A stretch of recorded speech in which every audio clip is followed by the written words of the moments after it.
गढ़मुक्तेश्वर में सपा का शक्ति प्रदर्शन, एडवोकेट सुधीर चौहान के नेतृत्व में धूमधाम से मना अखिलेश यादव का जन्मदिन। गढ़मुक्तेश्वर में समाजवादी पार्टी के राष्ट्रीय अध्यक्ष एवं उत्तर प्रदेश के पूर्व मुख्यमंत्री अखिलेश यादव का 53वां जन्मदिन जनपद हापुड़ के गढ़मुक्तेश्वर विधानसभा क्षेत्र स्थित पलवाड़ा रोड पर एडवोकेट सुधीर चौहान के कैंप कार्यालय में पूरे उत्साह, जोश और हर्षोल्लास के साथ मनाया गया।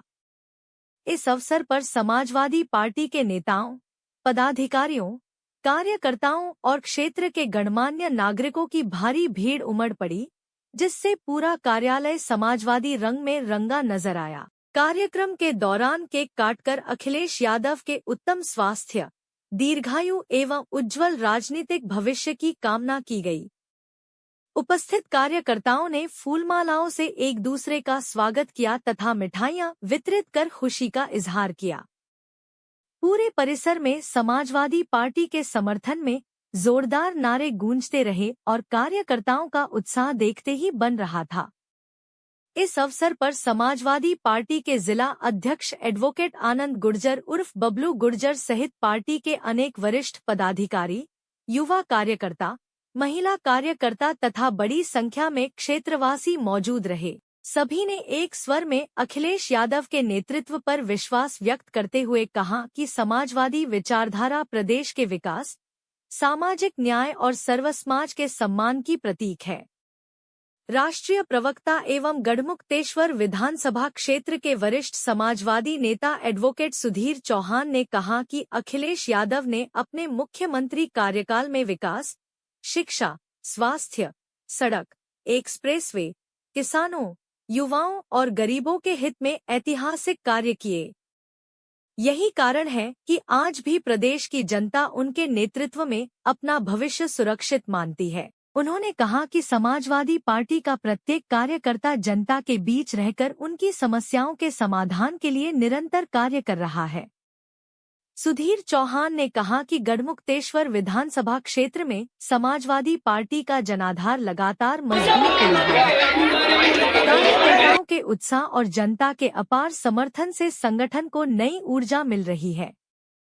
उन्होंने सभी कार्यकर्ताओं से संगठन को और अधिक मजबूत करने, बूथ स्तर तक पार्टी की नीतियों को पहुंचाने तथा आगामी विधानसभा चुनाव की तैयारियों में पूरी मजबूती के साथ जुट जाने का आह्वान किया। कार्यक्रम के अंत में सभी कार्यकर्ताओं ने अखिलेश यादव के नेतृत्व में समाजवादी पार्टी को और अधिक मजबूत बनाने तथा आगामी चुनावों में ऐतिहासिक सफलता दिलाने का संकल्प लिया।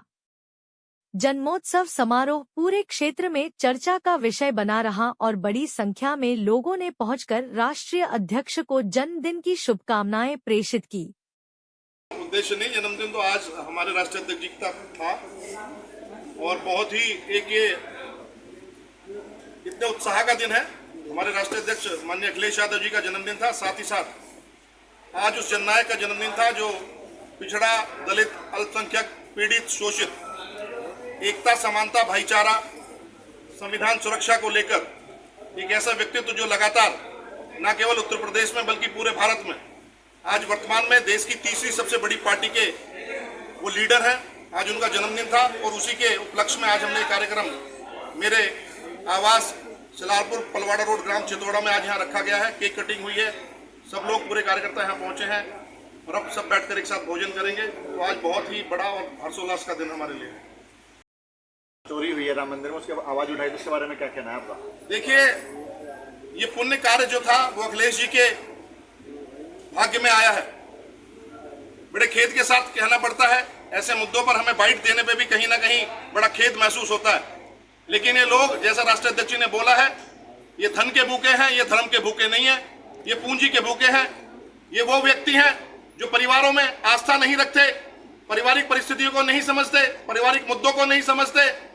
और आज स्पष्ट हो चुका है कि जो लोग परिवार में नहीं रह सकते, क्योंकि संघ में रहने के लिए भी कुछ ऐसी कंडीशन तय की गई है कि आपको परिवार छोड़ने पड़ेंगे, और जो लोग परिवार छोड़ते हैं उनमें कहीं ना कहीं अपनों के लिए, अपनी व्यवस्थाओं के लिए, अपने संस्कारों के लिए, अपने धर्म के लिए मोह खत्म हो जाता है।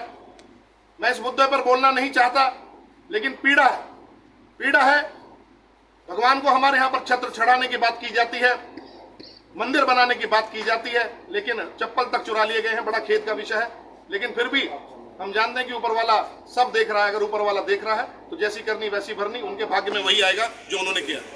जैसा कि समय समय पर बुलडोजर निकल आता है, ऐसे समय पर बुलडोजर कहाँ है? देखिए, बुलडोजर दरअसल है क्या, इस देश में हमने सुना था कि तालिबान कुछ होता है। तालिबान कुछ नहीं होता।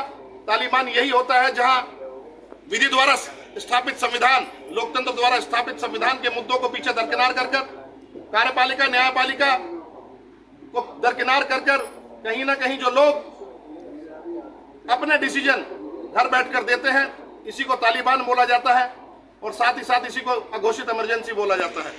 ये सिलेक्टिव है, पॉलिटिकल बुलडोजर है। ये धर्म के आधार पर चलता है, जाति के आधार पर चलता है, क्षेत्र के आधार पर चलता है, वोटों के आधार पर चलता है, और कहीं ना कहीं विपक्ष की पार्टी के कार्यकर्ता के आधार पर चलता है। बड़े खेद के साथ कहना पड़ता है कि जिनको हम संत बोलते हैं, वो कहते हैं कि एक यादव जाति के व्यक्ति को फांसी दे दो और सबको माफ कर दो। कहीं ना कहीं ये लोग सूखा नशा कर रहे हैं, और सूखा नशा जो पूरे पोर्ट से आकर पूरे देश में डिस्ट्रीब्यूट हो रहा है, उसकी जद में पहले युवा आया था, अब ये ऐसे बाबा आ गए हैं जो सूखा नशा करके इस तरह के स्टेटमेंट देते हैं और कहीं ना कहीं संविधान और न्यायपालिका को नहीं मानते।